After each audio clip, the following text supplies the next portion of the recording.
অকণিহঁত, আজি আমি ইছপৰ সাধু শুনিম দেই। আগতে তোমালোকে ইছপৰ সাধু শুনিছানে বাৰু? শুনিছা নিশ্চয়।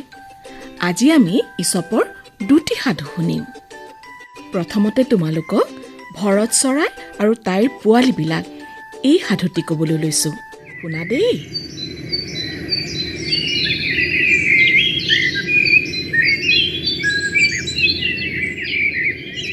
এডৰা ভৰপক গমৰ খেতি। সেই খেতিৰ মাজত ভৰত চৰায়ে বাঁহ লৈছে। আজি কেইদিনমান হ'ল চৰাইজনীৰ কেইটামান পোৱালি জগিছে। গমবোৰ পকিছে, পথাৰখন দেখিবলৈ বৰ ধুনীয়া হৈছে। ভৰত চৰাইজনীয়ে পোৱালিবিলাক বাঁহত এৰি থৈ সদায় দূৰলৈ আহাৰ বিচাৰি যায়। তাই যি আহাৰ পানী পায় তাকে আনি পোৱালিকেইটাক খাবলৈ দিয়ে। এদিন চৰাইজনী বাঁহ এৰি উৰি যোৱাৰ পিছত খেতি চাবলৈ দুজন মানুহ আহিল। এজন বাপেক, আনজন পুতেক। বাপেকে পুতেকক ক'লে,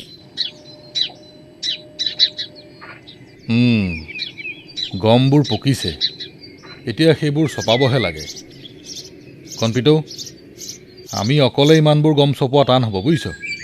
গাঁৱৰ পৰা কোন ক'ত আছে কিছুমান মানুহ গোটাই আনিলেই হ'ব। হ'ব দেউতা। এইদৰে কথা পাতি মানুহ দুজন ঘৰলৈ গ'ল।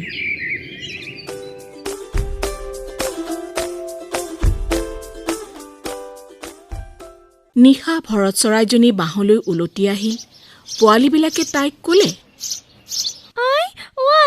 আজি দুজন মানুহ পথাৰলৈ আহিছিল। সিহঁতে হেনো কাইলৈ গাঁৱৰ মানুহ গোটাই আনি গমবোৰ চপাই নিব। তেতিয়া আমাৰ কি দশা হ'ব? ভৰত চৰাইজনীয়ে ক'লে, বাচাহঁত, তহঁতৰ একো চিন্তা নাই, খাই বৈ শুই থাক।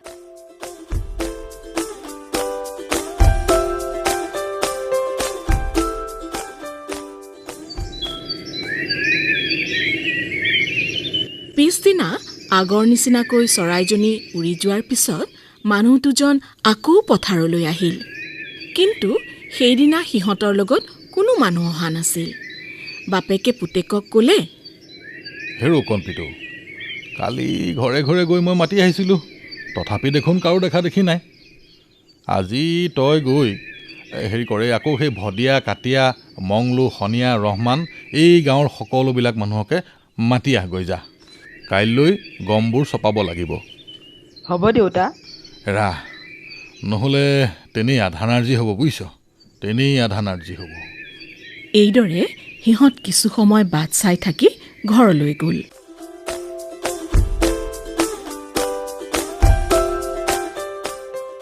ভৰত চৰাইজনী বাঁহলৈ অহাত সেইদিনাও পোৱালীবিলাকে তাইৰ আগত মানুহ দুজনে পতা কথা বতৰাৰ কথা ক'লে। মাকে সিহঁতক ক'লে, একো ভয় নকৰিবি বাচাহঁত, আমি এতিয়াও নিৰাপদ। শুই থাক।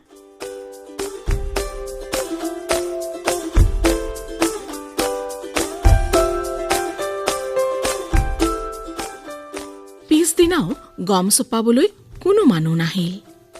তাৰপিছত কেইবাদিনো গ'ল, কিন্তু কোনো মানুহৰ হ'লে দেখা দেখি নাই। কেইদিনমানৰ পিছত আকৌ মানুহ দুজন পথাৰলৈ আহিল। বাপেকজনে পুতেকক ক'লে, এই আজি 4-5 দিন বাট চালোঁ, কোনো গঞা মানুহ আমাক সহায় কৰিবলৈ নাহিল। চকুৰ আগতে এইদৰে পকা গমবোৰ নষ্ট হোৱা চাই থাকিব নোৱাৰি নহয়। কণপিতৌ, কাইলৈ আমি বাপ পুৱেই লগ লাগি গমবোৰ চপাব লাগিব বুজিছ। হ'ব দেউতা। এনেই নকয় নহয়, বোলে পৰত আহ, বনত বাহ। এইদৰে সিহঁত কিছু সময় বাট চাই থাকি ঘৰলৈ গ'ল।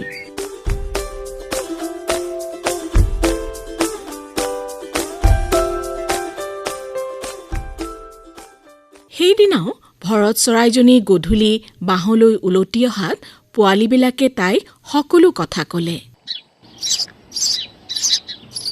সেই কথা শুনি চৰাইজনীয়ে ক'লে, তেনেহ'লে আৰু পলম কৰাৰ সকাম নাই। আজি নিশাৰ ভিতৰতে আমি এই খেতি এৰি যাব লাগিব। বুজিছনে? খৰধৰ কৰ। পোৱালীবিলাকে তাৰ কাৰণ সোধাত তাই ক'লে, কাৰণ অতি সহজ। ইমান দিনে মানুহ দুটাই লোকৰ মুখলৈ চাই আছিল। এইবাৰ হ'লে নিজেই কৰিম বুলি লাগিছে। সেইবাবে কাইলৈ যে কাম আৰম্ভ হ'ব তাত আৰু সন্দেহ নাই। খৰধৰ কৰ, আমি যাবই লাগিব।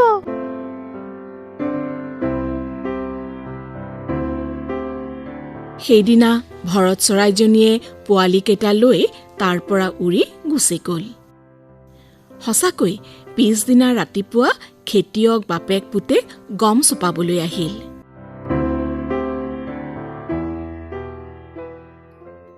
অকণিহঁত, এই সাধুটিৰ পৰা তোমালোকে কি জানিলা বাৰু? আপোন হাত জগন্নাথ, পৰত আহ বনবাস। অৰ্থাৎ নিজৰ ওপৰত আস্থা ৰাখিয়েই কামত আগুৱাই গ'লে কাম সোনকালে সিদ্ধ হয়। পৰলৈ আশা কৰি বাট চাই থাকিলে কাম সিদ্ধ হওঁতে পলমো হ'ব পাৰে, নাইবা দুৰ্গতিও হ'ব পাৰে।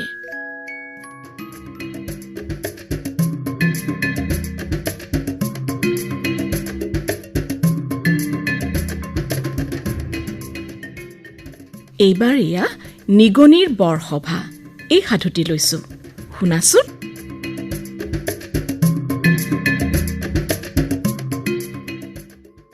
টং টং টং ঘণ্টাৰ কোব শুনি সকলোবিলাক নিগনি সভালৈ আহিছে। ভঁৰালৰ চাঙৰ তলত সভা বহিছে। বুঢ়া নিগনি এটা সভাপতি হ'ল। ঘৰৰ গৃহস্থই আজি 7 দিনমান হ'ল ক'ৰবাৰ পৰা মেকুৰী এটা আনি পুহিছে। সেই বন্দা মেকুৰীটো অহাৰ পৰা সকলোবিলাক নিগনিৰ সুখ শান্তি নাইকিয়া হ'ল। সিহঁতে ইচ্ছামতে ওলাই সোমাই ফুৰিব নোৱাৰা হ'ল। বাহিৰ ওলালে বন্দাই সিহঁতক পেটত সোমাই থয়। বন্দাৰ হয় ভোজন, সিহঁতৰ হয় মৰণ। বন্দাৰ ভয়তে খাবলৈ নেপাই বহুত এন্দুৰ নিগনিৰ পেটৰ নাড়ী শুকাই গ'ল। কি উপায়েৰেনো এই বিপদ আঁতৰাব পাৰি তাৰ আলোচ কৰিবলৈ এই সভা বহিছে। সভাত বহুতে সুখৰ দুখৰ বকলা মেলিলে, কিন্তু মেকুৰী খেদোৱাৰ বুদ্ধি হ'লে বিচাৰি নাপালে। অৱশেষত এটা চেমনীয়া নিগনিয়ে উঠি মূৰ খজুৱাই ক'বলৈ ধৰিলে, যদি মেকুৰীটোৰ ডিঙিত এটা টিলিঙা পিন্ধাই দিয়া হয় তেতিয়াহ'লে আমাৰ আৰু ভয় নাই। যিফালে মেকুৰী যায় সেইফালে শব্দ হ'ব টিলিলিং টিলিলিং টিলিলিং। সেই শব্দ শুনিলে আমি পলাই পত্ৰং দিব পাৰিম।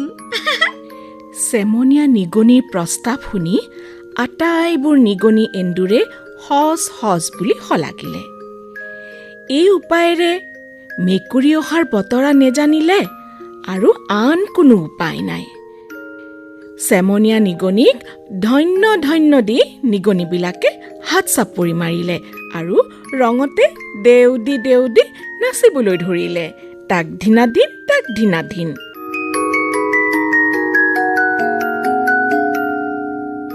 আনন্দৰ উলহ মালহৰ মাজত কিছু সময় যোৱাত এটা বুঢ়া নিগনিয়ে গহীনাই মাত লগালে, পিছে বোপাহঁত আৰু আইদেউহঁত, এই বুঢ়াই এটা কথা সুধিব খুজিছোঁ। মেকুৰীৰ ডিঙিতনো টিলিঙা আৰিব কোনে? বুঢ়াৰ মুখত এই প্ৰশ্ন শুনি নিগনিবিলাকৰ মুখৰ মাত ধৰিল। কথাটো দেখোন সঁচা। কোনেনো মেকুৰীৰ কাষলৈ টিলিঙা পিন্ধাবলৈ যায় এতিয়া? যিয়েই যাব তাকেই জানো মেকুৰীয়ে পেটত সোমাই নথব? তেনেদৰে নিগনিবিলাকে ভবা গুণা কৰি থাকোঁতেই নিচেই ওচৰত শুনা গ'ল,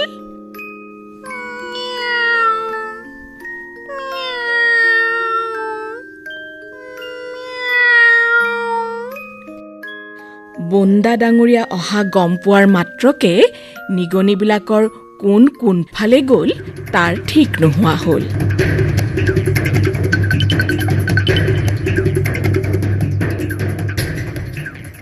বুজিলানে? মুখৰ কথাৰে পাৰি জগতকে ল'ব, কামৰ বিলিকাহে তাৰ প্ৰমাণ হ'ব। ইয়াৰ পৰা আমি ইয়াকে গম পালোঁ যে মুখেৰে আমি বহুত ডাঙৰ ডাঙৰ কথা ক'ব পাৰোঁ, কিন্তু কামৰ বিলিকাহে প্ৰমাণ পোৱা যায় কোনে কিমান ডাঙৰ কাম কৰিব পাৰে। বুজিলানে?